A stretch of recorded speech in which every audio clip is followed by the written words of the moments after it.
Hello. Gavin, how are you? I'm good. How are you?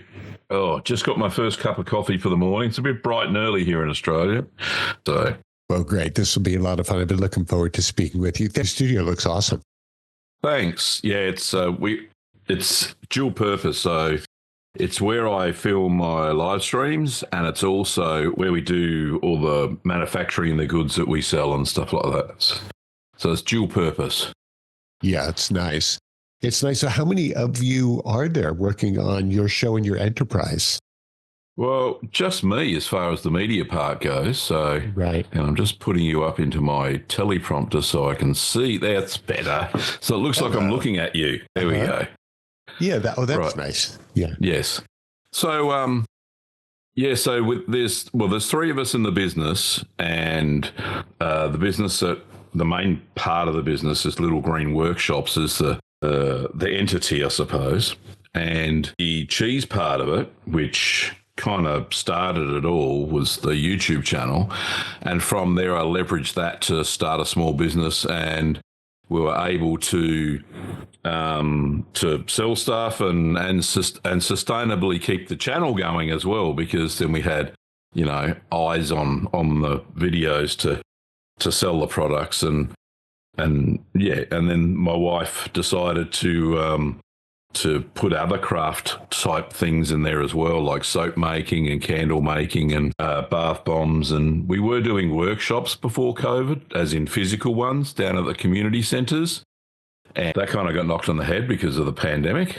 And then after that, we didn't do that anymore because sales were just enough to sustain us via the e-commerce website.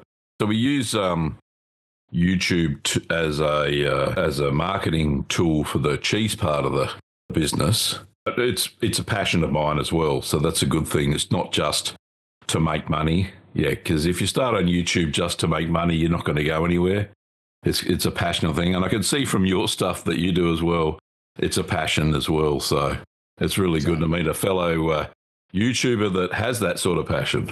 Nothing I've done in my entire life has been with the intention to make money. So I always wanted to go into things that, resonated inside. And a few of those things become successful and a few have not. And then the rest of them have just been a passion project, just keeping it afloat, just to be able to enjoy meeting new people or be able to access my art and skills and things like that. So I know exactly what you're saying. Yeah, for sure. Yeah, the money is just it's a side effect, I suppose, of having that passion, which is great. Right. So it's you and your wife and my son as well. Yeah. I just wanted to thank you so much for being there and keeping us company back at the beginning of COVID when the world was just spinning out of control. And there you were doing your cheese thing on YouTube. And it was like, we're sitting on the sofa watching you, in our sweats, just saying, hey, Matthew, you're a chef. Why don't you start making cheese also? I said, no, I'm fine watching Gavin, and it was just great having you there. You probably have heard this several times. Once or twice. Yeah. Yeah. Yeah. I guess having 500,000 people who watch you on the daily is an exciting thing to have, and to know that you were there to help people kind of get through some of the worst times in our lives, right? Mm. Yeah, well, we certainly leaned into it in during COVID as well. I had been on YouTube since 2010 was the first time I released a cheese making video, and they were about as consistent as one every 6 months for the first few years. And then, I went. YouTube actually invited me just before I hit 10,000 subscribers to a lab. They called it a lab. Where they teach you how to do YouTube, I suppose, because here in Australia, we didn't have many of those sorts of resources. There was no big YouTube creator hubs like there is in New York and LA and stuff like that. So we went along and we had a nice time, and they taught us a lot of stuff. And since that time, since it was May 2016, something like that, the channel just exploded because, I actually followed some sort of procedure and sort of thing and kept it regular. So regularly showing up is one of the things that, helps you succeed, I suppose, just by turning up, Right. Just being there and doing it and fighting through, right? Yeah, exactly. So do you pay attention to all of the technical aspects of growing a channel, or do you just do your thing and do it well, and then the people will find you? A little bit of both. I try to make the best cheese making content or the best cheese. So if you start off with that in mind, what is the best cheese I can make today, given my knowledge and that sort of stuff? And do I go outside the circle a little bit and try something harder? Film it anyway, and whatever may be at the end, put that up on YouTube. And I've done that a few times where things just haven't gone right. So one of the cheeses that come to mind is Shropshire Blue, which is an orange-looking blue cheese, and it just fell apart. It's originally from Scotland, was where it was first made, but they changed the name for marketing purposes. Don't ask me why. They just did. And as soon as I pulled it out of the mold, it just fell apart on camera. And I went, oh, my goodness, what am I going to do now? So I had to improvise quickly, figure out what to do. And I talk through it during the narrative after I did the video. And people made it afterwards, and it turned out exactly the same as mine, without the disaster in the middle. And they said it was one of the strongest, loveliest blue cheeses I've ever had. So, yeah. So capture all the mistakes as well, I think, because people learn by my mistake. I'd rather them learn by my mistakes than them have to go through them themselves. So it's sort of like outtakes. Filming the outtakes shows that you're just a real person having real experiences, and then it turns out, wow, it's a good product on top of it. Yeah, exactly. And there's been a few cheeses like that. But when I nail it really well. So, I surprise myself sometimes. And my wife says, Gavin, you're a good cheese maker. Just admit to it. And stop being so humble, and that's just my personality. I'm fascinated by the orange mold that you talked about in the Shropshire. What is that? You colour the cheese with annatto, which is So you may have heard of that in some Latin dishes. They use annatto, which comes from South America, but it's a primary cheese colouring. So most of the cheddars that you get, are a deeper yellow than you would see, say, a goat's milk cheese, which is white. The reason they're a deeper yellow is not just because they use cow's milk; it's because they add annatto to it to give it the impression that it's higher in fat or cream than it normally would be. So with this Shropshire Blue, you go way over the top and put a lot of annatto in it, and it makes the cheese look orange. And then you add in the Penicillium Roqueforti, which is the blue mold, and then that gives it an orange and blue colour. So it's real weird looking cheese. So sort of like an acid trip in cheese, right? Yeah, definitely. And when you taste it, it's a trip, I tell you, because it is so strong. Yeah, really nice. Bitey is what I would call it. Bitey, would that be also what some might say sharp? Very, very sharp. As in so sharp it bites your back. So, okay. So what would be something that people would be familiar with that would be a similar kind of sharp blue? Gorgonzola or something that's at the high end of that?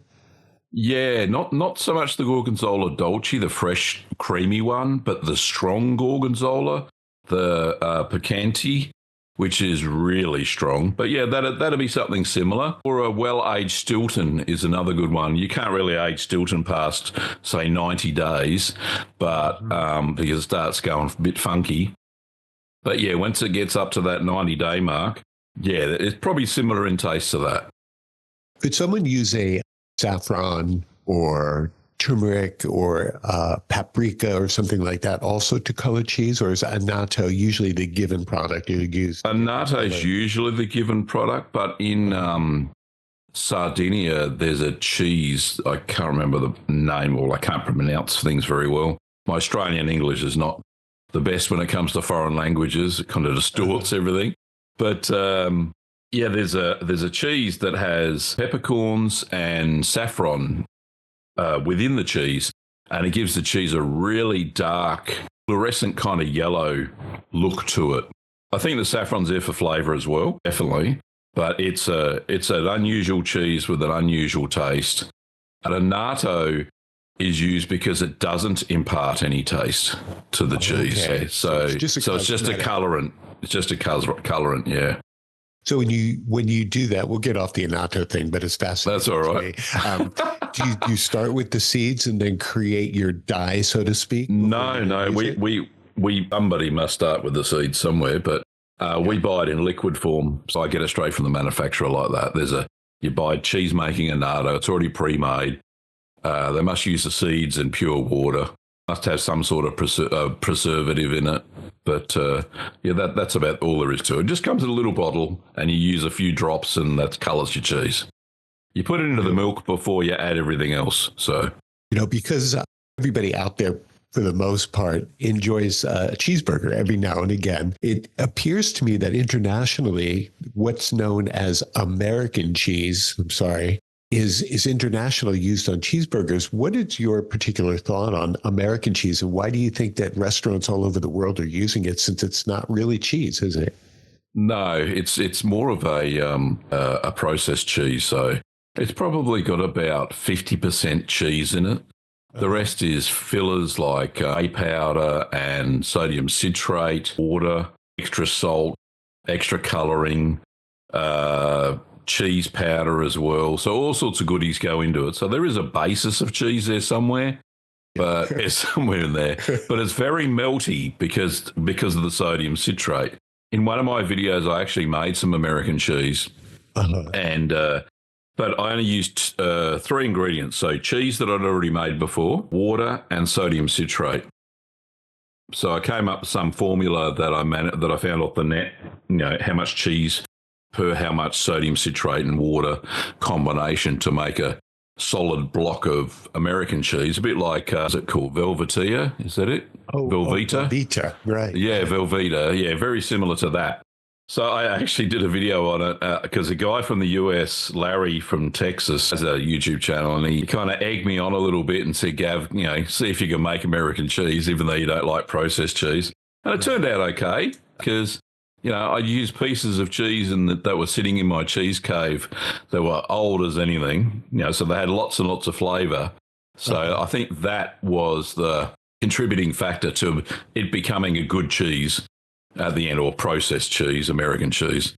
I call American cheese Franken cheese. Yeah, it sounds apt, that's for sure. But it's so funny when you go to gourmet restaurants, even some Michelin restaurants, places like that are using burgers as part of their menu. They'll put on top of, a hamburger that might be made from Wagyu or short ribs, along with some other products like truffles or other high-end things, they'll slap a piece of Franken cheese on there and then melt it. And it's just so odd to me. It seems like, the yin and yang of life. You would think they'd put a nice piece of Emmentaler or something like that on top, or a slice of Gruyere, which would just melt equally as well and have 10 times the flavour than a processed cheese would have. But, right. So be it. So be it. So when you're out and about and you're just with your family or, on the town, people recognize you, I'm sure. Do they? People come up to you and say, hey, you're the cheese man. Yeah, when I go to events, cheese events and stuff like that, they do. And they say what you say. G'day, curd nerds. And it's quite funny. It doesn't happen very often. It's only when I go to cheese-specific things. When I'm walking around the town, nobody cares. No, I'm just an ordinary Joe, who does videos, and they probably wouldn't even know. So if you're not into cheese, you don't know, if that makes sense. Right. Well, we refer to you all the time and to ourselves as curd nerds, sort of nice followers, right? That's what you call them. Yes. Yeah, indeed. So that's the catchphrase. That's the name for the tribe. Right, exactly. We are definitely part of that. Hey, Gavin, have you ever had any interesting or strange dreams about cheese making or cheese itself? That's a good question. I often have weird dreams, Matthew, about visiting places that make cheese, which is weird because I've been to Europe and been to quite a few places that do make cheese. But I often have dreams about that sort of thing. And they're making mistakes and I'm telling them off. But maybe that's just the educator in me, I don't know. But no strange cheese dreams as in the old myth that they say that if you eat too much cheese, you'll have scary dreams or something like that. I don't know if you've heard that one. Yeah. I haven't. Cheese dreams. Yeah, haven't heard that one. Yeah, if you eat too much cheese, you have bad dreams or something. But I thought it was the other way around. I thought if you don't eat enough eat enough cheese. Yeah. Right. Yeah, that's what I say. Yeah, for sure. But yeah, no, nothing weird out of the ordinary sort of stuff. But yeah, visiting cheese facilities and telling them how to do it right. Maybe that kind of stemmed from the cease and desist that I got from the Parmigiano, the Grana Padano consortium. I have visions of waking up with a cheese wheel and a horse head in my bed or something from that. But yeah, who knows? Cease and desist. Can you tell us a little bit about that story? Because I'm sure it has to do with almost like copyright infringement, right? Yeah, kind of. And which it ended up, it wasn't really. There was only a minor technical thing. But anyway, yeah, it is a good story. So I made this cheese called Grana Padano, which is a well-known Italian cheese in the south of Italy, not the north. Parmigiano Reggiano is more known in the north for, putting on pasta and stuff like that. So it's a smelly cheese, similar to Parmesan. And I made it about 12 months before I got this cease and desist. And the cease and desist came fortuitously at the same time that COVID came and there were more eyeballs on the channel. So it was around March, April, May, sometime around there. Can't remember the exact date. And I get this email from some Italian lawyer. I think his name was Sergio. And it was right out of The Godfather. It said, you've been counterfeitting my cheese. We want you to remove the video, remove any mentions of our cheese, Grana Padano cheese. So, I pondered on it for about 10 minutes. And as a YouTuber, you have to tell the world about this. So I just sat down, pressed record, and made a very frank video about what I thought about this cheese. And I call it cheese and desist now. The cheese and desist cheese. So, and then it blew up. So I posted the video and then went to bed. And then the next morning, it had blown up, the video had, because it was on the front page of Reddit. So somebody on Reddit decided, this was a good thing to talk about, which they do. Reddit's just a place of its own as far as that sort of stuff, communications goes. And all the Redditors, or the cheese people on Reddit anyway, decided to email the consortium. They went onto the Cheese's webpage and left a comment saying, "How dare you, cease and desist Gavin about his cheese," and all this sort of stuff. So the power of the internet, so the Barbra Streisand effect, basically. Now, if you want something buried, then put it on the internet, and it'll soon change. So I wake up, and so about noon on the next day, I received this second letter from the head of the consortium, not the lawyers, the head, saying, we apologise profusely, basically, for sending in this letter. We've watched your video. We think it's great. You haven't counterfeited cheese. One thing we do ask you to do is to remove the trademark. There was a picture of their cheese, and it had their trademark stamp, on that cheese where they burn it into the cheese. I was just showing a picture of cheese. Anyway, they said, can you please take the video? They still want the video taken down. So I said, yeah, okay, I can do that.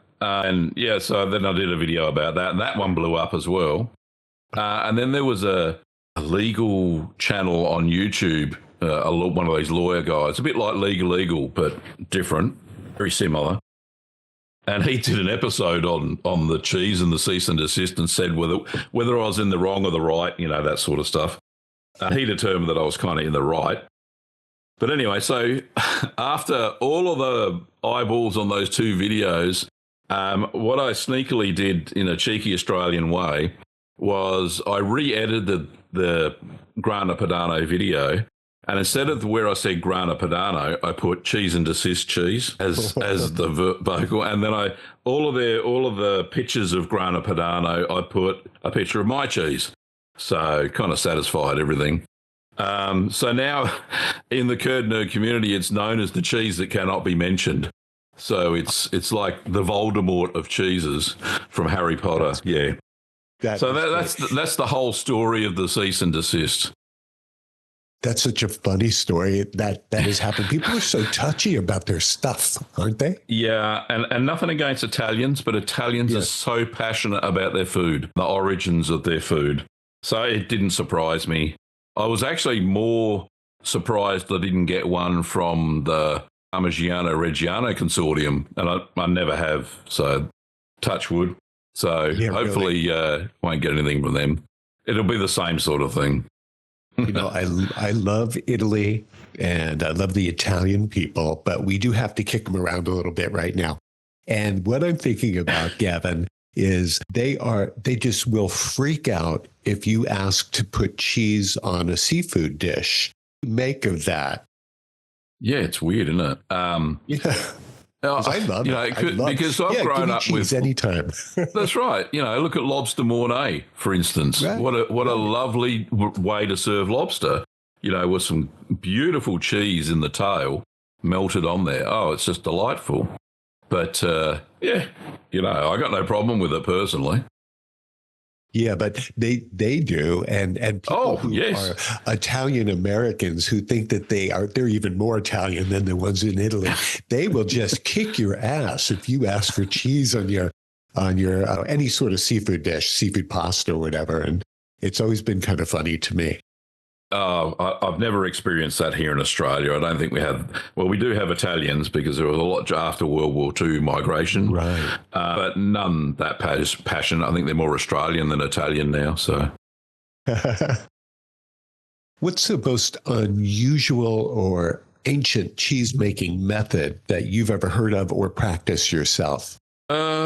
So I suppose Romano is one of the oldest cheeses that was created. It was around when the Romans were around. Pliny the Elder, I think, wrote a book about it as well. So he mentions, well, not Romano specifically, but a hard Italian cheese, and the only one, and it was made with sheep's milk, so Pecorino Romano. Even though it's only exclusively made in Sardinia now, it's one of the oldest cheese recipes that we have that still exists today, which is, you know, amazing. And it's an amazing cheese. If you can get your hands on sheep's milk to make the cheese, which is very hard here in Australia, even though we've got more sheep per head than we do of people, right? They don't milk them. They're not like Europeans where they milk their sheep and stuff like that. And they have specific breeds for milking. Here in Australia, it's the Merino, which is that type of sheep. And it's for wool, basically. Not as many sheep as we used to have because, you know, the fashion industry moved away from wool and moved to natural fibres and stuff like that. So like nylon and polyester and stuff. But fibres. Yeah, all the weird fibres made with petrol. It was very difficult to get sheep's milk. And I got this call out of the blue from a guy up in New South Wales who runs a sheep farm. And he started milking some of his merinos. And they gave him a decent yield. And he sent me 10 litres of sheep's milk. He had to freeze it for transit, but I met his dad came down to Melbourne. Long story short, I picked it up from his dad and it was frozen, so which is good. You can still use frozen milk to make cheese. Okay. So it was raw milk. With raw milk, when I handle it, I home pasteurize it mainly because you never know about the cleanliness and that sort of stuff of raw milk. And raw milk can breed bacteria like you wouldn't believe. It's perfect medium for breeding bacteria, good and bad. So to kill off the bad, you do home pasteurization, which is nice and simple. So I did a video on the pasteurization. I did a video on the Pecorino Romano. I got so much ricotta out of it. The cheese you can make afterwards, out of the way, and I turned that into ricotta salata, which is a pressed ricotta that you can age as well. So, I got 3 videos out of one source of raw sheep's milk because it was so rare for me anyway. And to this day, there's still no dairies other than proper cheese making dairies that actually have sheep's milk for sale that the ordinary punter like me can pick up. But it's one of the oldest cheese recipes and one of the simplest cheeses to make. as far as hard Italian ones go, yeah. Is it kind of similar in nature to a Parmigiano? Yeah, but the thing is Parmigiano Reggiano uses skimmed milk. Well, they use a low-fat milk, about 2% fat, whereas Pecorino Romano, the sheep's milk, is about between 8 and 12% fat. So it's a lot higher fat content cheese. And it is fairly dry, though, too, very simple in crumbliness to, say, the Parmigiano Reggiano. So it would keep well, and I can see why the Romans would, with their legions carry around. They always had a daily ration of cheese, and apparently it was this sort of cheese. So because it was hard cheese, they could just wrap it in a cloth and travel, with it as they go along. Does sheep's milk cheese have a different mouthfeel than typical cow's milk cheese? It does. It does more. It does. It's very rich and creamy because there's so much fat. And it does leave a really weird mouthfeel if you never had it before. Yeah. But in a pleasant way, in a really pleasant way. Yeah, kind of like coats the tongue and just stays there for about half an hour after you've eaten the cheese. Unlike cow's milk, which is just good. Yeah. Yeah. Similar to if you've never eaten goat's cheese before, the difference in flavour to that of normal cow's milk cheese is just, chalk and cheese, as they say. What is it? What is it, that graininess that you'll taste when you have Parmigiano Reggiano or Pecorino Romano or even some cheddars? You have that kind of graininess in the texture. Yeah, so the crystals, there's two types of crystals that grow on the cheese. There's a crystal called tyrosine, which it's a salt of lactose once it's been broken down. And the other one, there's another salt called calcium lactate, which is a combination of the calcium in the cheese and lactose. Both form crystals within the cheese. The calcium lactate forms on the outside and the tyrosine crystals form on the inside of the cheese and can give you that crunchy, it tastes like a little bit of salt that's in the cheese, a little bit of a crunch. Yeah, it's beautiful flavour. If you can, I've only managed to do that about 2 or 3 times, and that's when you age cheeses out past about 2 years. Okay. You get that development of those crystals. So it's naturally occurring. It is. It's not put into the cheese. It's a natural thing as it develops. Gavin, let's say it's a day where you're just going to take care of yourself and your family. You're going to put out the best cheeses possible. Are they ones that you've made, or will you be on the sly buying cheeses from some cheesemongers elsewhere? Good question. Yes. Well, a bit of both, right? Because I always say to myself and to the curd nerd community that if you're not buying quality cheeses from a cheesemonger, you'll never know what your cheese is supposed to taste like, right? So you got to have some sort of comparison. I could be making cheese in a vacuum forever and then give it to somebody else and they go, well, that's not what that cheese tastes like. So, I always try and convince people to try other cheeses first, and get a palate for it. And then when you start making it yourself, then you've got some sort of comparison. So, if I'm serving up a cheese board, there'll be 1 or 2 of my cheeses, and there'll always be, a nice camembert, which is difficult to make, and I don't make it that often. So a nice camembert from Normandy, if you can get it. Here in Australia, it's a little bit far away. So there's a lot of knockoffs that they call camembert, which taste fairly nice. Not as good as the real deal because that's made with raw milk, and all the camemberts here in Australia are all made with pasteurised milk. A nice blue cheese if I haven't got one. Not so much Stilton because they have to import it from the UK and it doesn't travel very well because it'll be over mature. It'll be dry and it won't have much moisture, and it's not as good as having it from, say, the factory type thing or buying it in the UK where it's travelled less. So some sort of Australian version of a blue cheese. But I'll have some aged cheeses that I've made on the cheese platter as well, most definitely, because, we don't eat, contrary to popular belief, we don't eat that much cheese all the time. We'll have a piece probably once a week, not every day. So if I've got a nice Italian grating cheese, we'll use that in cooking when we have pasta.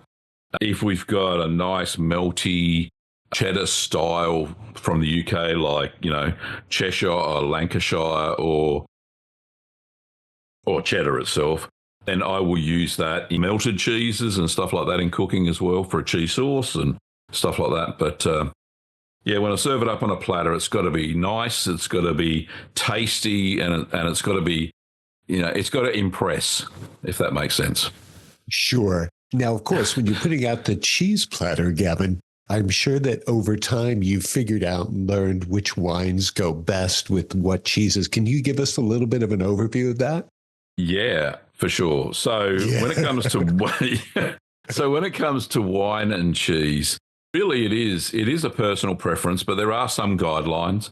So the fresher cheeses lean towards sweeter white wines and very light red wines, like, say, rosé, that sort of stuff. Whereas the heavier cheeses like cheddar and the blue cheeses all lend themselves towards heavier red wines as well on that scale. Same goes with beers. So beers are a really good accompaniment, especially here in Australia where it's hot, during the summer anyway. So the fresher cheeses like queso fresco and anything that's a lactic set sort of cheese, all those light but quite tangy sorts of things go really well with white wines or even the drier white wines. Cheeses like mozzarella and stuff like that go well with sweeter white wines, the pasta filata family. But yeah, once you get into the cheddars and something like that with a little bit more robustness, then you need to equally put that with a stronger beer as well. Sometimes I like to serve ciders with the younger cheeses, and that turns out really nice as well. So nothing really specific. We're kind of really what takes your fancy. If you're into that sort of beer, then serve it with your cheese.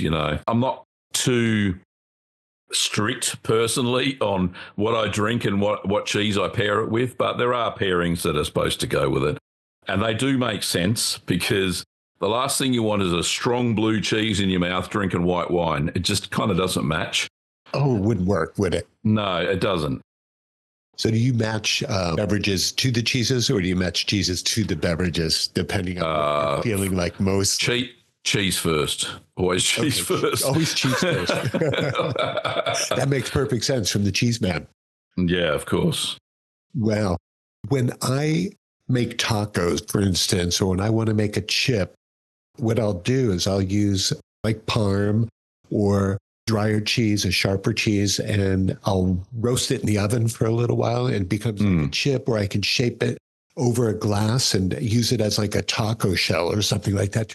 Yes. To replace wheat or corn or that kind of thing. Are there certain cheeses that take on shape if you want them to, or better to roast or fry or that kind of thing? Yeah, so the longer aged Italians are the best for that sort of thing because they don't melt per se. They kind of just go softer. So that's one of the reasons I think they use Parmigiano Reggiano as well. So because it doesn't really melt. So those longer aged Italian cheeses, like the cheese that can't be mentioned, Parmigiano Reggiano, even there's a cow's milk version of Romano as well, which doesn't melt well, not like a melty, American slice of cheese type thing, but they will be malleable once you put them in the oven and heat them up, that sort of stuff. Right. And they make great crackers, crunchy chips or whatever you might call them in Australia. Chips. Yeah. Yeah. I guess over the years, you've become a pretty darn good cook, also utilizing all your knowledge and your skill set of making cheese. What are some of the things that you might make? Like, for instance, what did you eat yesterday? Because I know it's early morning there today. We actually had pesto. So it was like a fettuccine, which store-bought. I didn't make that. But we have 2 big basil bushes growing in the garden, veggie patch right now. So I harvested a whole bunch of leaves. I pulled out some of my, I actually still had, would you believe, a piece of the Grana Padano that got the cease and desist. I found it in the fridge in my little hidey hole. Well, it's not. It's a big part of the fridge where all the cheese sits. So I found a piece of that, just a quarter, not even a quarter, an eighth of that cheese. And I thought, hey, this is going to be great, me basil pesto. So we whipped up the basil pesto, used that instead of Parmigiano Reggiano, grated it up finally, put it in, bit of olive oil, bit of garlic, the pesto, the basil itself, and some toasted pine nuts as well. So toasted them, let them cool down, put them into the pesto as well. Blended it all up, mixed it through the pasta, and it was just delightful. So homemade basil pesto, it was just beautiful with homemade cheese. Yeah, it was something to talk about, that's for sure. Gavin, when you're speaking about the cheese that should not be named, do you feel like you're a little bit of an outlaw? Totally a gangster. Right. Cheese gangster. The OG cheese gangster. That's funny. Definitely. Oh, goodness me. Yeah, it's always a joke. It was so funny. I just couldn't believe it happened. I still kind of chuckle about it. Every time I think about it, I have a laugh. It's one of those little life's things that, you look back on and go, yeah, that happened. Right. It's such a great story, too. If you were going to travel to any place outside your own home to eat cheese, which country would you go to just enjoy its wealth and selection?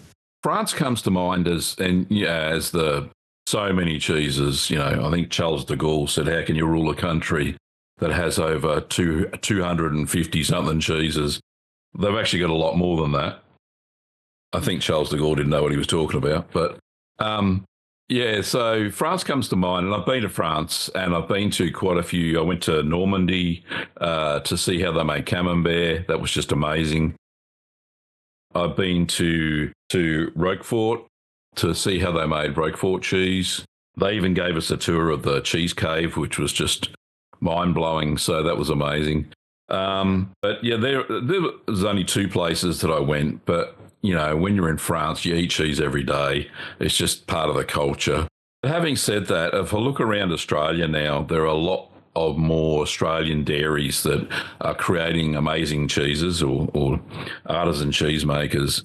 And I actually met up with some in a little town called Castlemaine, which is just, it's about an hour's drive, about 150 kilometres, which is about 100 miles away from us. And they're run by a team of ex-French people who have brought cheese-making culture to Australia, and they really are passionate about their cheese. And they let me tour their factory, and I took a video on that. And then they invited me back to help make cheese with them, which was really, really good. And it was actually for my, it just all fell into place. It was my 60th birthday when they invited me to tour the cheese factory, and I was just chuffed to bits. It was really good.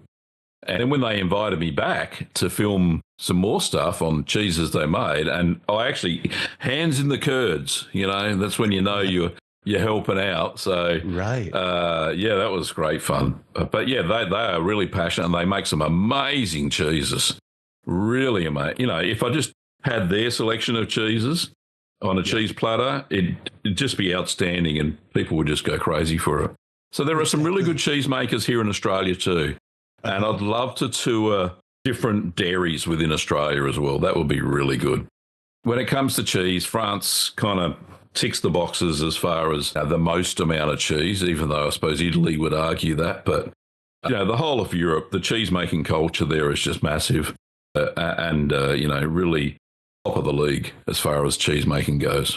The price of cheese is pretty darn expensive for the good stuff. Is that something that is in line with the cost of making those goods and putting it on the shelves and getting it to market? Definitely. Cheese is not. Yeah, cheese is expensive for a reason, because it takes a lot of time. When you think about when you're looking at a wheel of Parmigiano Reggiano, right, the 60 kilogram wheel, or what's that, 120 pounds, roughly. Right. It is, and it's $1,000 US for a reason, the whole wheel, because the wheel is aged for 12 months longer and longer. It's got to be turned every day well, in most cases, they have robots to do it now. Someone's got to pay for the robots, that's for sure. But, making the cheese itself is an art form, and only certain factories in Italy can make Parmigiano Reggiano. So you've got that location thing. They only use one type of milk, so that costs money. They make them in huge, massive, absolute massive wheels. They've got wages to pay. They've got affinage to take care of, so the aftercare with the robots or whatever, people scrubbing it with their hands or what have you. And then there's the transport from Italy to wherever you're selling it to as well. So cheese is not cheap.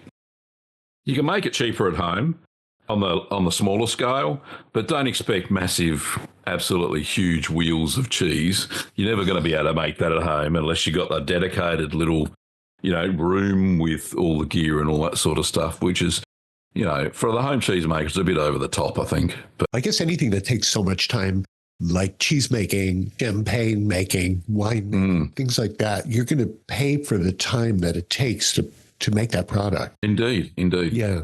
Yeah. So So just on that expense type thing, like I said, you can make it a bit cheaper at home, but there's the initial lay of the equipment and stuff like that you need to make it. You can use a lot of stuff in your kitchen, and I made videos about that as well to, promote home cheese making.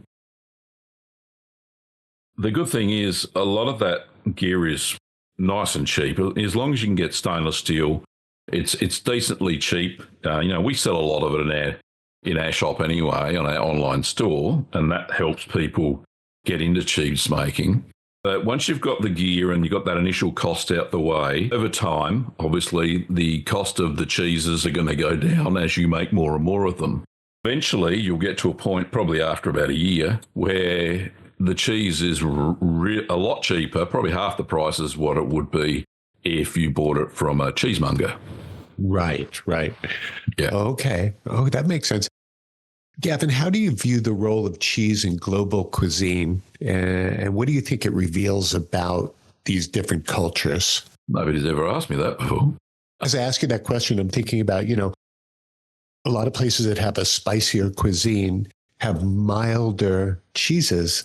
And places maybe it's the opposite elsewhere. So I just wanted to kind of run that by you and see what you thought. No, it's a good concept, because you look at Southeast Asia, for instance, they don't really have cheese, and a vast majority of the population are lactose intolerant as well, because they never had a cheese making culture, and they never developed the lactase enzyme in their stomach after it didn't continue in their stomach from when they were a child. Whereas you look at Europeans, they can consume vast quantities of cheese, because over the ages, since, man's been around and has started civilizations, and then cheese making's come to the fore and that sort of stuff, people consume cheese on a daily basis because it stores well. Yeah. In those climates. You look at the Southeast Asian and Asian countries, they're a lot hotter and the cheese doesn't store very well. Whereas in Europe, that sort of places, the cheeses can store during winter and they don't have too many problems. And that's their protein and fat for the winter months when they can't, back in the old days, before they had fridges, before they had refrigerators. Right. So that's part of the cheese culture thing. You look at the Indian subcontinent, where they make the main cheese they have is paneer, and it's made from boiling milk. You boil the milk and then add an acid to it and then press the cheese. Very simple and very safe way to make cheese. Once you've boiled the milk, because they would have taken it straight from raw milk, boiled it, there are no bad bacteria. So it's a form of home pasteurization, right? The problem with that is you denatured all the proteins, and you can't make a cheese that you can mature for a long time. So the paneer doesn't store very well. So they use it in their spicy dishes to add a little bit of protein, because a lot of Hindus are vegetarians as well. So, it adds protein to the dish, and it absorbs the spices and all that sort of stuff. Whereas in Europe, the cheeses that they add is just a complementary flavour. Right. And, who would have thought that fondue is just cheese with a splash of white wine as well, and that's a meal. Cheese itself as a meal, whereas other parts of the world, they would never do that. Maybe they would now as Western culture comes in, but, traditionally they would never have done that. You were talking about the Southeast Asian countries really not utilizing cheese. I think the same holds true for China overall. You don't find too many cheese dishes, do you, over there? No, you don't. And funny, so I get customers from all over the world buying cheese-making equipment, right? I've got 2 people in China that buy stuff from me. One guy's, I think he's Chinese. He's really taken up the hobby. And another guy's an expat from the UK. So he makes cheese because he can't buy it in China, if that makes sense. So, and, I would think with that vast population, I'm pretty sure that the Europeans are starting to import cheese into China and they're getting a palate for it. But like I said, that enzyme's just not present in their body. So to digest the lactose, that sort of cheese may be difficult. Maybe some fast trips to the toilet, I think, because of the lactose intolerance. When I started my culinary career, I started out as a pastry chef. So I did a lot of baking and so on. And I noticed over the years that a lot of bakeries rely on naturally occurring bacteria for, in the case of making sourdough or something like that. So now to modern day, here we are in Gavin's house. Is your house full of all different kinds of floating spores and enzymes and bacteria that help in your cheese making? Only when you open the cheese fridge. And I think that's more the ammonia odor, which you get in all good maturation places. But no, when it comes down to that sort of thing, I really do adhere to strict sanitation.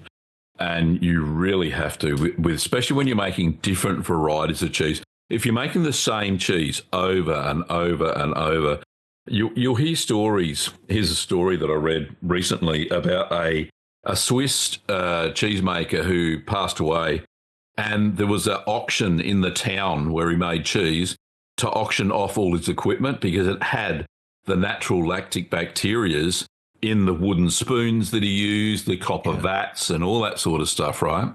These items went for an extortionate amount of money. So those cheesemakers could get the same style of cheese that he made before he passed away.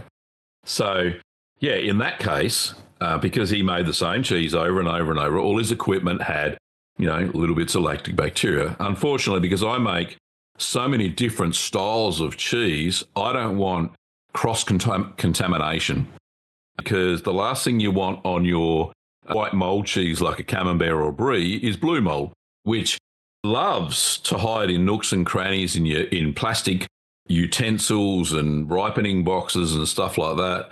And you have to use either Star San, which is a brewing sanitizer, or a weak chlorine solution to sanitize those pieces of equipment.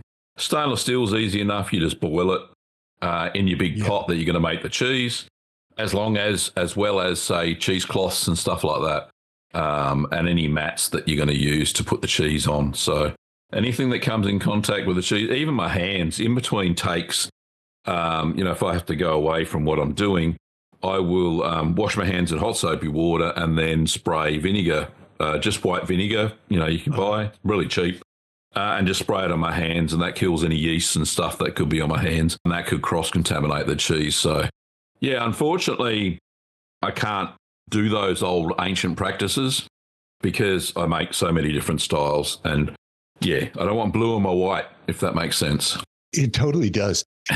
A lot of cheeses require your hands going in and creating the curds. And what's going to happen to any of the bacteria or the germs that might be on your hands, because you won't be heating the cheese past into a pasteurization temperature lane at that point. So is that something that people need to worry about or think about? Yeah, they should. They should. So if you're going to put your hands in the curds, which I do often, I usually wash up to about the elbow.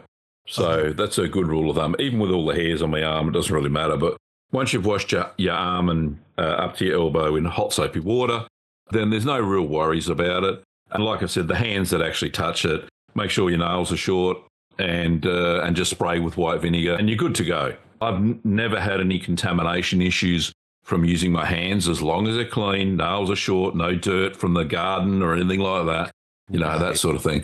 Cheese breeds bad bacteria like you won't believe if you don't do it right. So Yeah. So you have had experiences like that in the past then? yeah, definitely. If you mainly it's from other curd nerds.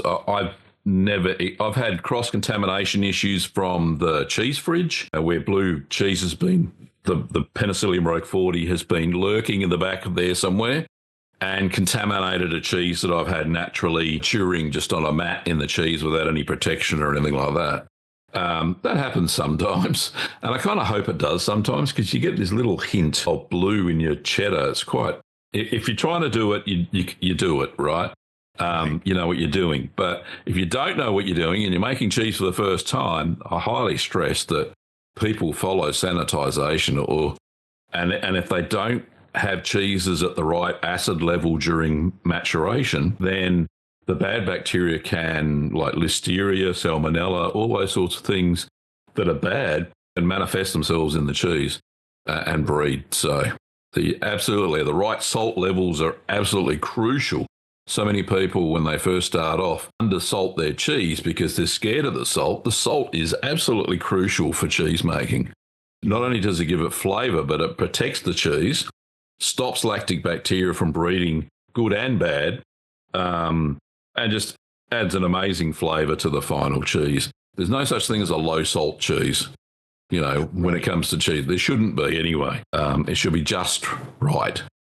Yeah, the same thing goes with anything that you're fermenting. Must have a minimal amount of salt level for it to properly grow without any wee beasties happening. Yes, exactly. You don't want them little wee beasties in there, that's for sure. Hey, Gavin, before I forget, I wanted to just let you know that this show is going to be on YouTube on the channel for Christmas and New Year's. And oh, nice. If you had something you wanted to share or wish to everybody out there, what would that be? Because I think that's well, I would wish everybody a Merry Cheesemas and to have a cracker of a 2025. And if they haven't tried making cheese before, they should give it a go because even the simple ones bring joy. And that's what it's all about. It's the joy. It's also delayed gratification. If a lot of people can't practice that these days for whatever reason, but cheese making is an exercise in delayed gratification, especially when you mature a cheese out for say 3 months. You can't taste, well, you can taste the curds before you put them together. But after you've done that, you've got to wait the 3 months. You've got to nurse it. You've got to look after it like a child. And it brings you joy. Once you eat it, and you're successful, of course, once you eat it, it brings joy not only to you, but to members of your family. You've got a superpower. After you've made cheese, you've got a superpower that nobody else can do that usually, unless you come from a family of cheesemakers. But yeah, if you've never made cheese before, give it a go. Absolutely. And watch the channel and make cheese from there. But give it a go. It's fun. It's like back in the old days, my dad used to brew beer, and I did too, right? It's one of those things that you get satisfaction out of as well. Plus, obviously, the buzz from the alcohol. Cheese making is a little bit different because you don't get that buzz from the alcohol, but you get absolute joy and satisfaction from making a product that has come from milk. It's just one ingredient, makes this amazing variety of thousands and thousands of cheeses. It's just beautiful. When you were just speaking about the delayed gratification aspect of cheese making, I was thinking about that famous scientific study, the marshmallow test. Do you remember that? No. Oh, okay. So I don't know exactly how long ago it was, maybe 30, 40 years ago. They would put young kids in a room and they put down marshmallows and the kids would be salivating and thinking about diving into that. And the study was all about delayed gratification. And the scientists presented the notion to the child that they could have, one marshmallow now, or if they waited and they were able to practice patience, then they could have 3 later. And then they would leave the room and then they would view the kids and they would see if the kids would dive in or whether they would wait and have that willingness or ability to wait for that and show that the delayed gratification would pay off. And sure enough, delayed gratification there is something there about, they say, that people who can wait turn out to be different adults than people who can't wait. And so they were able to do that with the marshmallows. And I was thinking about that when you were talking. Oh, there you go. Now, I've never heard of that study before. Yeah. Yeah, it's very similar to cheese making. Either you can wait, but the good thing about cheese making is there are cheeses you can make and eat the same day. So, if you're one of those people that can't do delayed gratification, then cheese making's still for you. You just won't have any of those aged cheeses, if that makes, and for me, that makes perfect sense. The cheese making's for everybody. Oh, yeah. You're just making me think about someone who can't wait. So I fit into that category occasionally. And I do like spreadable cheeses. Is that something like that you make a cheddar port wine cheese or something that you can spread on crackers? Well, actually, the French cream cheeses are better for that sorts of things. So you can add lots of flavors in savoury flavours and sweet flavours afterwards. And I make a wicked French cream cheese. And I've used it for cheesecakes and we made these little frozen bites that were chocolate coated, and it was just gorgeous. But yeah, French cream cheese is, they take normal milk, and they add extra cream to it, and then they lactic set the cheese over 24 to 36 hours, and it becomes a big solid lump, and you drain that through cheesecloth.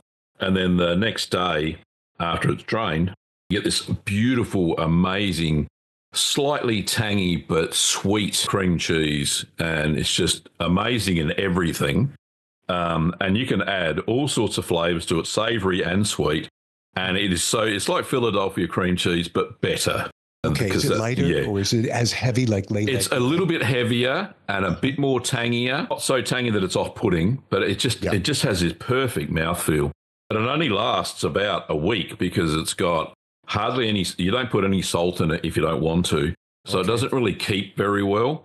So you've got to use it like straight away. But on a cracker with whatever you want, I put it on a cracker with sweet chili sauce to die for. Yeah. That sounds great. So absolutely beautiful. That French cream cheese is a spreadable cheese.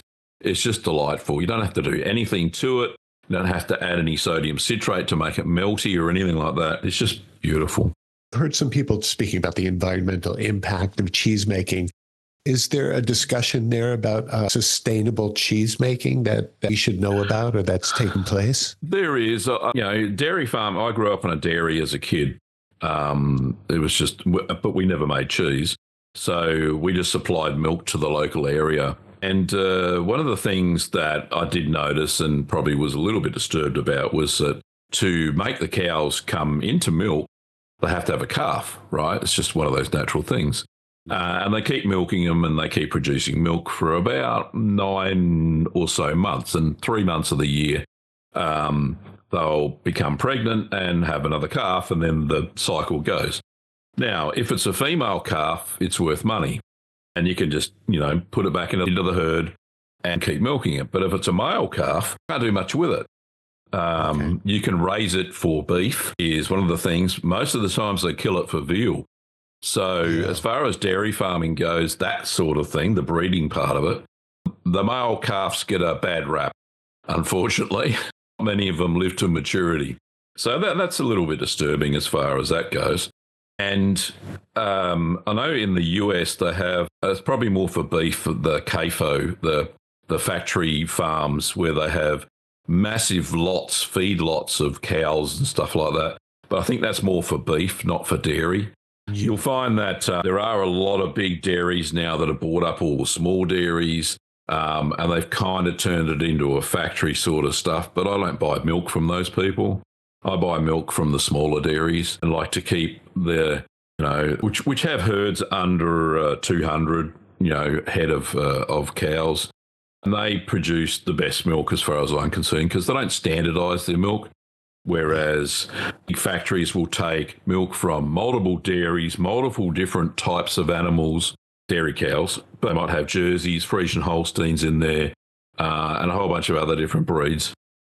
And they mix it all up, skim a bit of it take the cream away, sell that as another product, and standardise you a milk that is, in Australia, I think it's 3.25% fat. That's the standard as far as supermarket milk goes.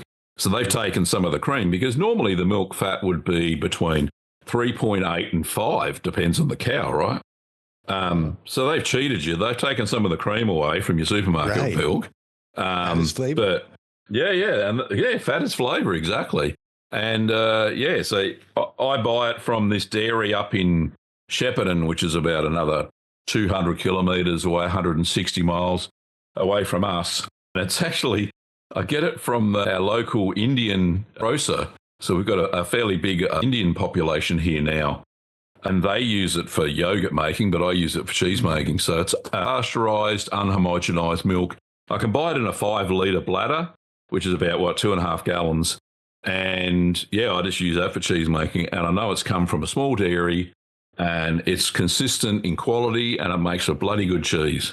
When you were just saying Indian food again, you mentioned it earlier in the show. I just drool and salivate because that's one of my very favorite cuisines.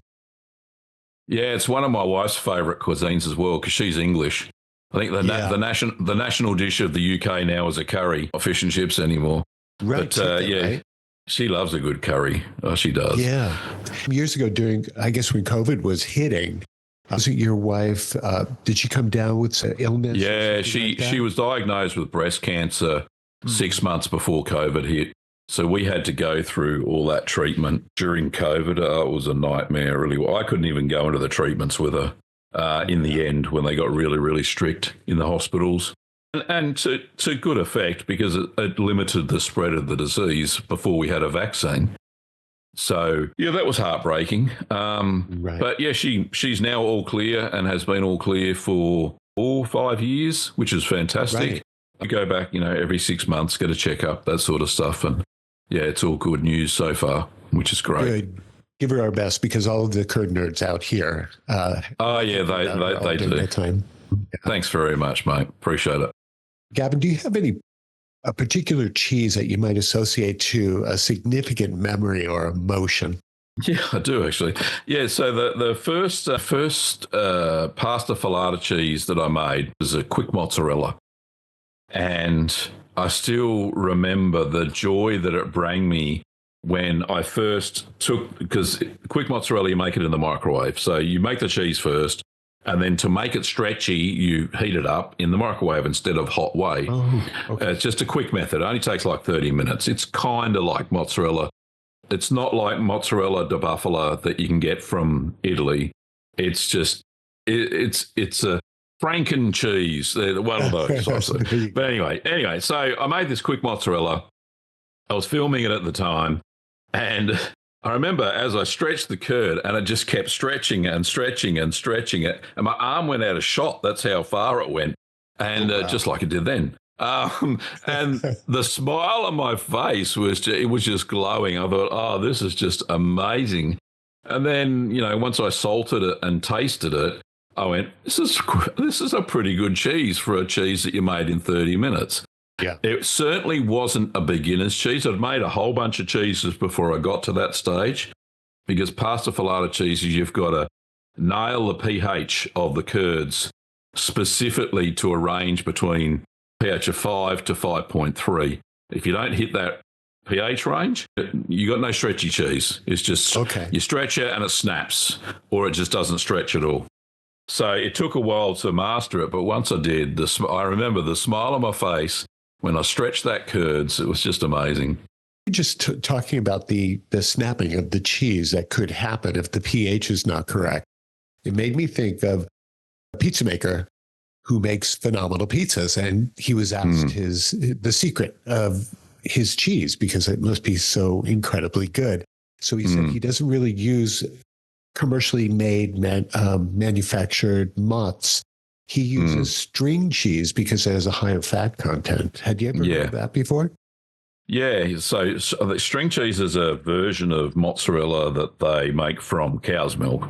And a lot of the mozzarellas you buy in the store are all from cow's milk. They're not from water buffalo, which the traditional one is.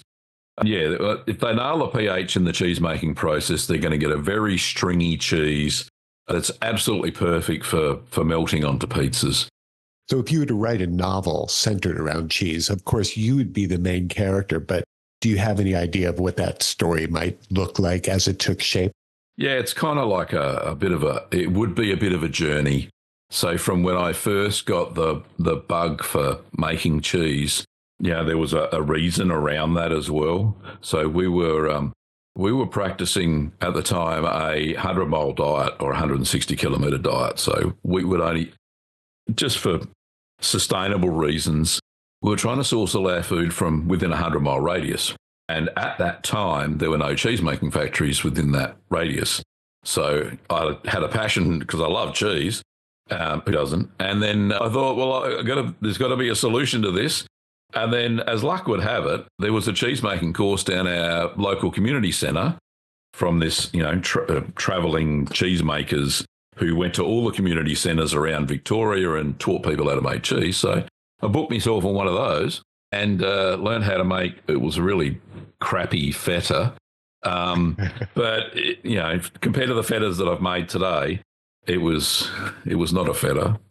It was a white cheese, if anything. But I learned how to make cheese. I caught the bug, and then I made cheese every fortnight after that for years until this day, And it would be a journey. Cheese making is a journey. Everybody's cheese making journey is different. And I actually describe a little bit of it about why I was so passionate about cheese. Growing up a dairy farm and never making cheese, and then I went to a friend's house. And he was of Greek origin. He was an Australian, but his dad was Greek. And he introduced me to feta and yogurt and what else? Some amazing Greek food. And it all started with the feta. And I'd never tasted real feta before. And it just blew my mind. And I remember it to this day, this lunch that my friend George's dad invited me to. So it was just, it was a long story. But I think it'd be fun. There'd be lots of ups and downs and, mistakes were made and learned by mistakes. And I think that's the best way to learn. Do some more research after the mistakes and stuff like that. Sure. The research is the fun part, right? Yeah, definitely. I got so many. Well, you can see my little mini, that's only half my cheese library there. I've got another 20 or 30 books inside the house. And I'm always looking for a new cheese book to devour and read about, whether it's about somebody, a novel type thing. There aren't very many cheese novels, that's for sure. Not enough. No. I think one or two that I've read that are quite funny. Yeah, cheese making books, as in how to make cheese and the various things like that. I can't get enough of them. The more you learn, the better you become. Words to live by.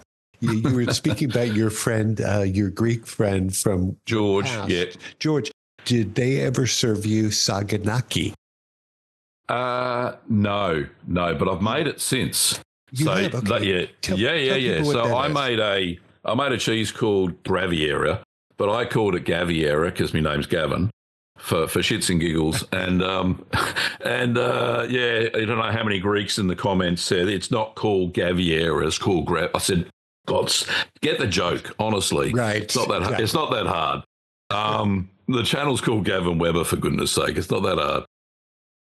So I made Graviera and then made Saganaki out of that. And my goodness, it was so beautiful.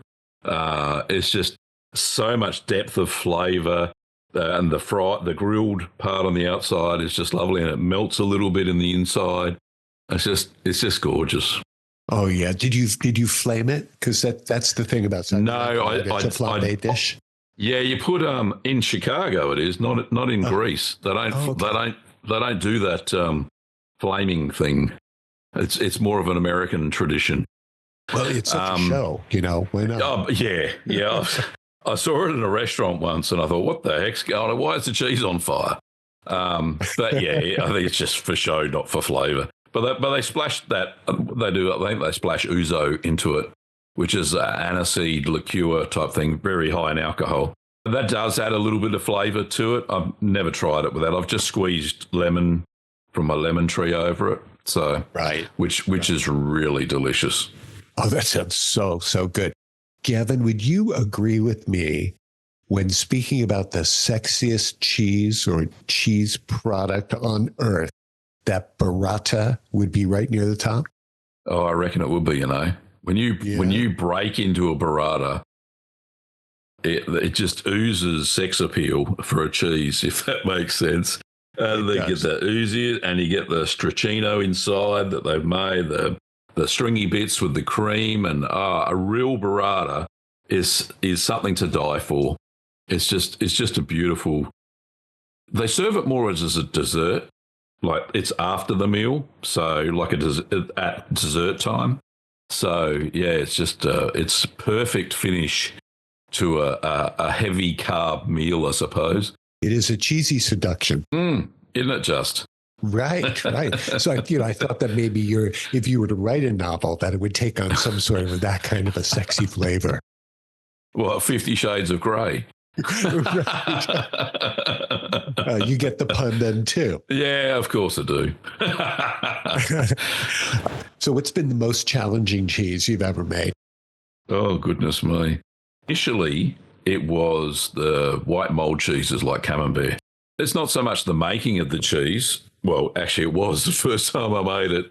The Camembert, I unhooped it too early, and instead of being a nice, about that high, like Camemberts are, it was flat as a pancake because it unmolded it too early. Second time I made it, I didn't mature it properly, and it didn't get a white mold coating all over it. So that was a bit of a problem. Still ate it, but yeah, it didn't look like a Camembert should. Then I discovered the trick that during maturation, after 10 days, after it's got a fuzzy coating all over it, you wrap it in a micro-perforated paper and then stick it into your normal fridge instead of at 13 Celsius, which is your cheese fridge temperature. Okay, right. And then mature that out for another 2 weeks, and then it becomes perfect. So it took me about 3 goes to make a nice Camembert. That was a troublesome cheese. Provolone, I'll tell you what, that is so hard to make. To get well, for me it was. I don't know for anybody else, but for me it was. It starts off with a pasta filata recipe for the stretchy cheese, but you've got to then take so you do a fair bit of stretching to get it stringy, and then you've got to put it into this mold to keep it in its shape. It's like a big tube. Most provolones are made in a big tube shake. And to get the thing into the tube, it was like pushing silly putty. One of those things where the little spaghettis come out. Oh, it was incredible. I was trying to get it in there and trying to get it to hold its shape. And then once you took the tube away, it went into a big blob instead of the big cylinder. Yeah, I don't know. I couldn't quite master provolone. The flavour was there, but the shape wasn't there. Okay, so it was kind of like physically challenging and just kind of... Yes, it didn't look like it should have looked like. Yeah. Right. Yeah, but the flavour was there. And once I aged it out a little bit, it got a nice rind on it. The flavour on the inside was gorgeous. It was lovely. What about modern technology and social media? Have they changed the world of cheesemaking in any way? Yeah, they make it look too easy. They make it look too easy, yeah. Yeah, every second TikTok video, well, maybe it's just me because I'm a cheese guy. Every second video on TikTok, if I have a bit of a scroll on that, which I don't do very often, they're quick mozzarella recipes. So somebody's made this fantastical recipe for a bloody mozzarella cheese, and they do the stretchy thing, and then everybody thinks cheese making is easy. Whereas mozzarella should be at least a 4th or 5th cheese you make, because you have no experience in setting curd and all that sort of stuff and the right pH. And I think they've just winged it somehow, and it doesn't taste like mozzarella, whatever they've made. But the social media have made cheese making look too easy. Having said that, though, Matthew, that it's allowed me to promote cheese making for the masses, if that makes sense, because I turn up with a recipe, mostly once a week. Not so much at the moment because I've got a bit of a back injury and I've had to take a little bit of a break, doctor's orders. But, before that, once a week, come out with a cheese making recipe or a taste test. And it shows people that, yeah, there is some process to it. There's a bit of time that goes into it. And if they want to put that time to good use, they can make their own cheese. So But yeah, the 30-second, 1-minute videos have not helped anything, really. It's funny, the cultural impact of TikTok and social media related to ancient arts like cheese making. It's just so interesting, that juxtaposition and the way they blend together in modern day. Yeah, same as you see so many, say, woodworking videos on TikTok and stuff like that as well. Whereas they go from a piece of gnarly old wood into a table or a lamp or something like that in 30 seconds to a minute, and you go, oh, that must be easy. No, it takes years and years and years of practice to do any of those sorts of things. That's so true. Somebody who's watching us right now is interested in getting into cheese making and so on, and they're thinking that they have to become like a mad scientist, and they need gauges for pH, and they need gauges for sugar, acidity, salt, and all of that. Is a lot of that involved? Is a lot of lab work and high-end technical stuff? No, not at all. For home cheese making, it's very simple, very approachable. In all of my recipes on purpose, I have not added any pH levels and stuff like that, because people get scared off, I suppose, beginners for that sort of stuff. If you become an intermediate cheese maker, then you'll seek books that have more technical recipes and stuff like that have pH settings for each step, right? But if you put that into a normal cheese making recipe, it's going to make it unapproachable for the average punter, as we say here in Australia. I specifically made all of the videos and cheese making recipes in the books as well simple enough that anybody can follow. Given the right ingredients and the right preparation, then you can make a fairly decent facsimile of the cheese, from the recipe. So as far as testing and all that sort of stuff, if they use commercially bought milk, like I said, I managed to source pasteurized and unhomogenized milk from a proper dairy that they do all the testing for you. You don't have to worry about it. If you're using raw milk at home, make sure, and this is just my take on it, that make sure that you home pasteurize it, because you really don't know. Using raw milk as a beginner cheesemaker adds in just another whole level of complexity from the bacterias and enzymes that are lurking in the raw milk, that if you do just a simple step of home pasteurization or batch pasteurization beforehand, you eliminate all those things that could happen, all those errors that could be there, right? So you're starting off from a nice base. You introduce the culture. You know what the culture is that you're putting in it. That's what you expect at the end. And the molds and all that sort of stuff, and not some other funky molds and stuff that are going to be on your cheese. Yeah, and the steps are fairly simple. It's kind of, well, I won't say it's like baking a cake, because it's not, because baking a cake is a lot easier than making cheese, because 50% of the cheese making is actually making it hands-on. The other 50% is the affinage, the maturing of the cheese. So you've got to be, you've got to balance it. You've got to make sure you turn it every week, or it goes bulges on the bottom because the fat floats to the top and the proteins sink to the bottom, and you got to keep turning it and all that sort of stuff. So yeah, there's some science to it if you want to, but back in the Middle Ages and what have you, when cheese making was done in monasteries and stuff, there was no science behind it. It was just they did what they did the same way every time they made the cheese.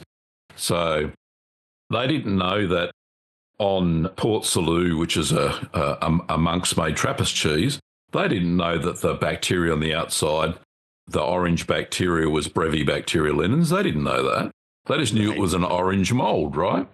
So, and they made it this way, and the orange mold magically appeared, probably because they were using wooden vats and it was sticking to the inside of that and growing on that.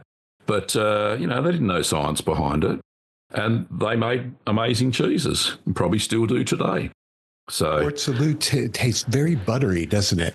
Yeah, very buttery. And if you make it yourself, it's very stinky. There's a lot of ammonia that's produced by the Brevibacteria linens, the orange mold on the outside, the red smear, they call it. So if you keep it in an enclosed environment, very stinky.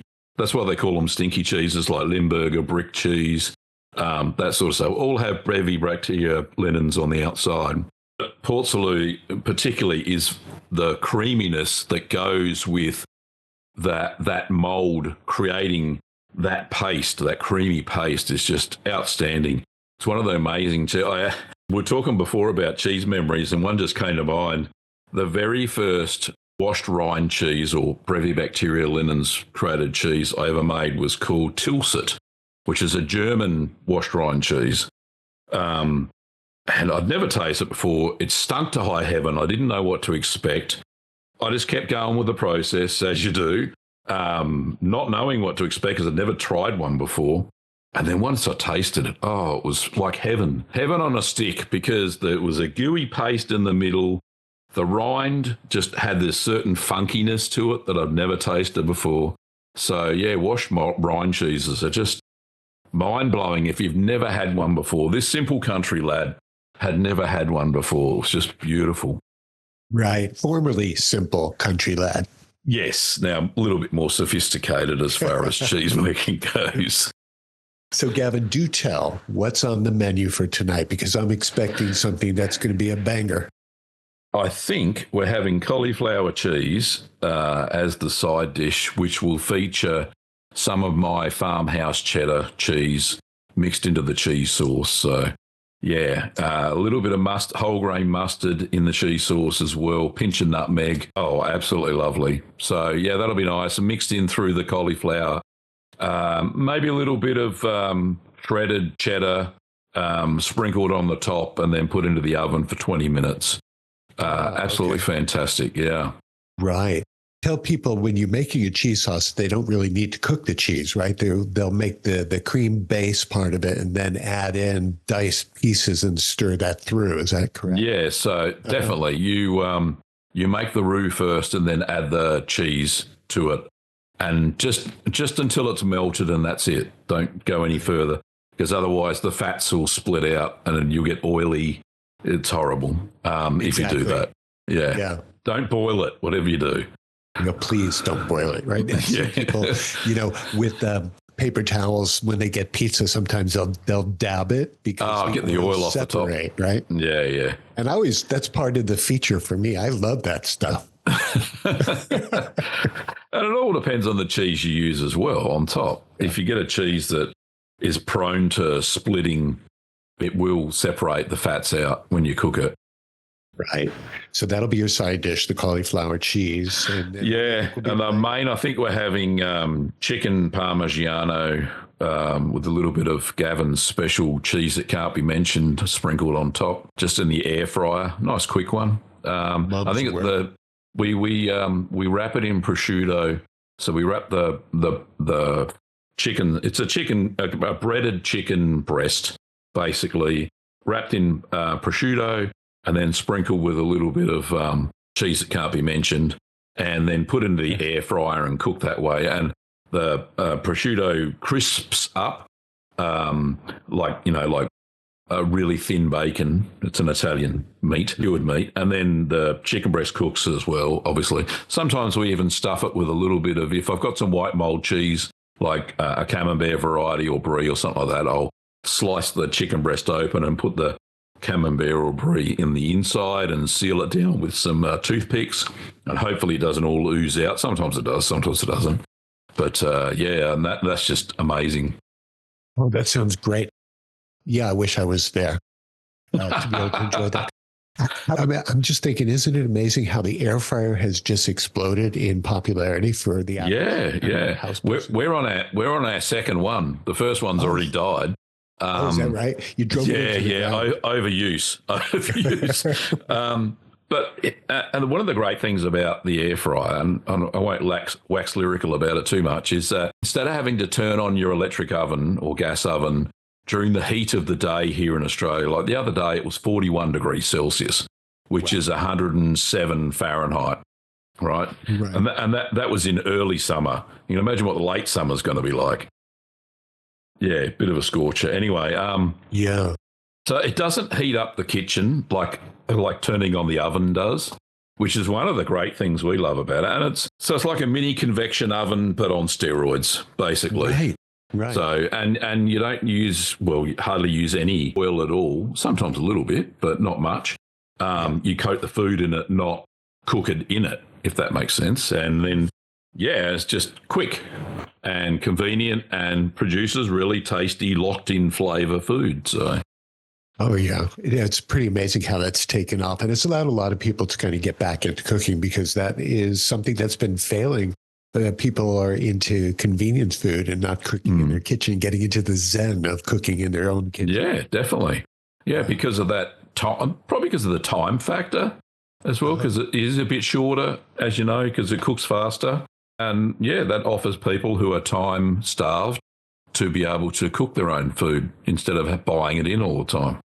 It's one of my pet peeves about modern day. The grand promise was to give us all this time because technology would help take care of that and give us more time. But really, people have less time now. Yeah, for sure. It's all that washing up of all the bloody gadgets you got to use to make your food. Whereas, exactly. No one ever talked about that. No, they didn't. But then they made the dishwasher to solve that problem. But then you got to stack and unstack the dishwasher. You know, it all goes. It's just a snowball. It is. Gavin, thank you so much for hanging out with me today and talking all things cheese with me here on 50 Shades of Grey. It's been a pleasure, Matthew. Thank you so much for having me. Now, for the few people who are watching who don't know your channel on YouTube, could you direct them to that or your website? Sure. Just go to YouTube, either search the following terms, Gavin Webber, and you'll find the channel. Search for Curd Nerd, you'll find the channel. Yeah, they're the two main, or G'day Curd Nerds. You'll find the channel. So, yeah, anything, or type in how to make cheese. I think you'll find it as well. But, yeah, Gavin Webber's the official channel name, so go and look for that. I'm not really on any other socials besides YouTube. I kind of focus on one thing. So, yeah, that's my main gig for the socials. Doing a good job. Thank you very much. Thanks, Matthew. Have a Merry Christmas, a Happy New Year, a wonderful Hanukkah, and all the things that you might celebrate and the things that you don't. Cheers. Thank you very much. It's been a pleasure. Do my best to your family. I will. Thanks, mate. You to yours. See you later. Okay. Bye. Bye-bye.